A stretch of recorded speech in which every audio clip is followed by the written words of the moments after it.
So now we've got our UI all set up, we're going to add some code to our app to make it do something. So LiveCode uses what is called event-driven programming. This means that your app will sit and wait for the user to do something. This might be clicking on a button or typing in a field. LiveCode will then tell your app what the user has done, and you add code to tell your app what to do when a user event occurs. So LiveCode lets you know what's happened by sending a message to the most relevant control. So if a button gets clicked, then a message is sent to that button telling it that it's been clicked. So there are hundreds of... Okay, so before we start adding our code, we need to make sure that our sound files are in the right place. So remember, we have downloaded our resources file and we've used our images, and just to double check, go to the folder that you've stored your stack and your resources in, and make sure you've got a resources folder in there, that there's a sounds file, and that all your sounds are in there. So just make sure those are all in the right place, because we're going to add some code that will tell LiveCode where to look for these sound files. So we need to know exactly where they are so that LiveCode can find them. Okay, so the first thing we're going to do is we want to set what's called the default folder. So the default folder just tells LiveCode which folder to look in for external files. In this case, it'll be for our sound files. Now we want to set this default folder property, and we want to do it when the stack is opened. So we're going to do that by responding to a message. And the message that we want to respond to is called pre-open stack, and it's sent when the stack gets opened. Now each object in LiveCode, whether it's a stack or a card or a button, has its own code associated with it. So button messages are sent to buttons, stack messages are sent to the stack. So for example, a button gets a mouse up message when it gets clicked on. So you add a mouse up handler to each button. So each button can do a different thing because the mouse up is only sent to the button that actually gets clicked on. Now our pre-open stack message, which is sent when the stack is opened and lets us do any setup we want to, is sent to the stack. So we want to add the code for that to the stack. So to do that, we go to the object menu and we open up the stack script. And this will give us a window that we can type our code into. So let me just resize this a little bit so that we can see it okay. So you'll see here that we're looking at stack jungle soundboard. So this is the stack script. This is the code that's associated with the stack. So what we want to do is we want to tell the stack to do something when it gets the pre-open stack message. So we start by saying on pre-open stack. And you'll see that pre-open stack is all one word, no spaces. So messages always have no spaces in their names. And then if we hit enter, we'll get end pre-open stack. So this is saying when pre-open stack happens, do all the code that comes in between the on and the end. So on pre-open stack, end pre-open stack, and we put our code in between here. And what we want to do is we're going to set that default folder. So we're going to tell LiveCode where to look for these files. So the first thing we do is we set the item delimiter to the slash character. So the item delimiter will take a piece of text, so any piece of text, and it will split it into items. And the way that it splits it is every time it finds this character, this slash character, it will say everything up to the first slash is item 1, everything between the second and third slash is item 2, everything between the third and fourth is item 3, etc. So it uses the character here, the one, whichever one you tell it to, and it will split your bit of text into different items, and then we can then access each of those items individually. So if you look up here, you'll see that the path to this file, so this is where this file is stored, is in /users/eleanor/desktop/jungle signboard. So that's the name of the file.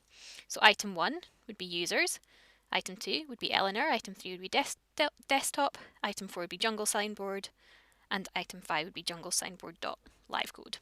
So we set it to slash so that we can find, because what we want to do is we want to find the folder that this is actually stored in. We then set the default folder, which is the name of the property we want to set.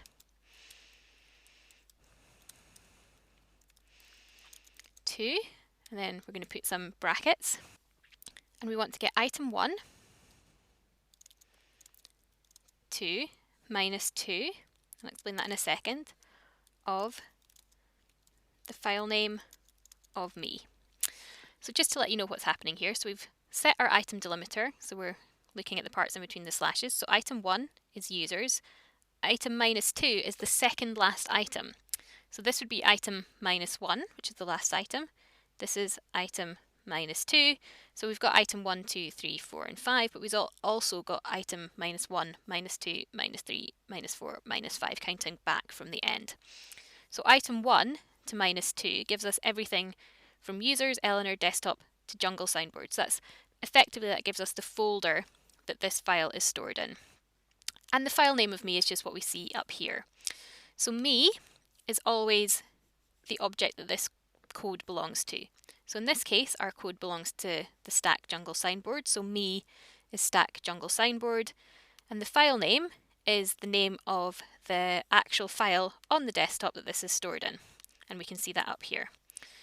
So we're setting the default folder to item 1 to -2 of the file name of me. So we're setting the default folder to users, Eleanor, desktop, Jungle Soundboard.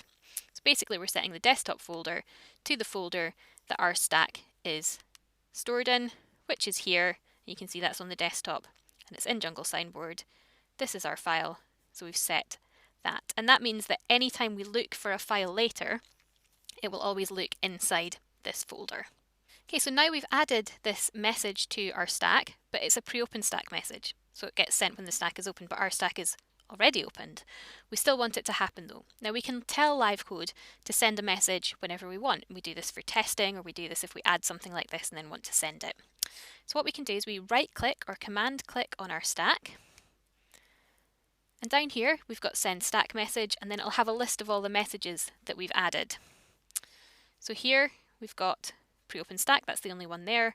So it shows here, we can select that, and now that message has been sent and our default folder is set. Now the next thing we want to do is we're going to add some code to our buttons to make them play a sound. But before we do that, we need to add a player object to our stack, which we can use to play the sounds. So make sure you're in edit mode. Here's the player down here with the sort of play button on it, and we want to drag one of these out onto our stack. Now we need this here so that we can actually play the sound files. Now we want to set some properties of this player. So we select the player, go to the object menu and choose the object inspector. Now the first thing we want to do is we want to set the name of the player. Again, just like before, we're going to refer to it in code, so we want it to have a nice sensible name. We're going to set the name to animal sound. Again, all one word. And now we don't want this player sitting here sort of messing up our nice UI. So we want the user not to be able to see it. So we're just going to turn off visible. So you'll see here there's a checkbox there. On, you can see it. Off, you can't. And it's still there, it's just invisible to the user. Okay, so now we're ready to add some code to our buttons to make them do something. We're going to do the tiger button first. So we want to select our tiger button because we're going to add some code to this. We'll then go to the object menu and open up the object script. I'm just going to close my property inspector to get it out of the way here. And you'll see here we've still got our script editor open here, but we've got more than one tab, so just like you've got tabs in a browser. So this is our Jungle Soundboard, and here's our button tiger, and you'll see it's a different piece of code. Now it's already in here. It's got the on mouse up and end mouse up handler, and these just get automatically populated because the most common thing to do with a button is to respond when it gets a mouse up. So the button will actually get a few messages when it gets clicked on. When you click down, you get mouse down, and when you release, you get mouse up. And usually you want to respond to mouse up because you only want to do something when the click has gone down and up on the button. So we're going to fill in our mouse up here. And you'll see here we've got an indicator here, and it's yellow. And that just shows that there's been some changes and they haven't been applied yet. So always keep an eye on your indicator so that you know what's going on with your code. Okay, so there's two things we want our button to do. The first thing is that we need to tell the player which sound file to play, and then we want to tell the player to start. So we're going to start with set the file name of player animal sound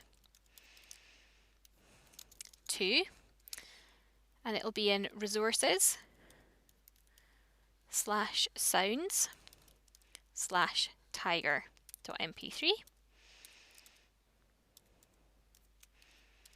and then we just say start player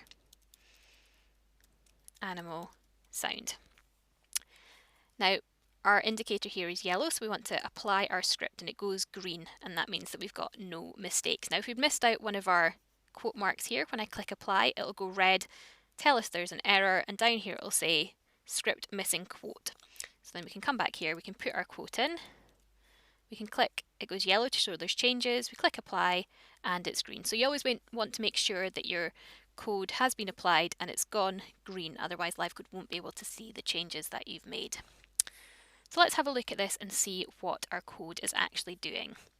So we're setting the file name of player animal sound. So we're just telling the player that we just added which sound we want it to play. So we set the file name of player animal sound to resources/sounds/tiger.mp3. Now because we've set our default folder, we've already told LiveCode that we want it to look in this jungle soundboard folder here. And then to tell it which actual file inside this folder we want it to play, we tell it that it's inside resources, we tell it it's inside sounds, and we tell it that we want to play tiger mp3. So we're setting the file name of player animal sound to point to this tiger mp3 file, and then we just start the player. So let's test it and see if it works. So we switch to run mode, and hopefully when we click on our tiger button, we should get a roaring tiger sound. And there we go, we did. That's our tiger roar. So we've added some functionality to our stack, and we haven't had to write very much code, but we've got a roaring tiger. Now we need to add the code to the other two buttons so that we play the monkey sound and the elephant sound. So if you're in a pair, switch over now before you start the next step, and don't forget to save your work.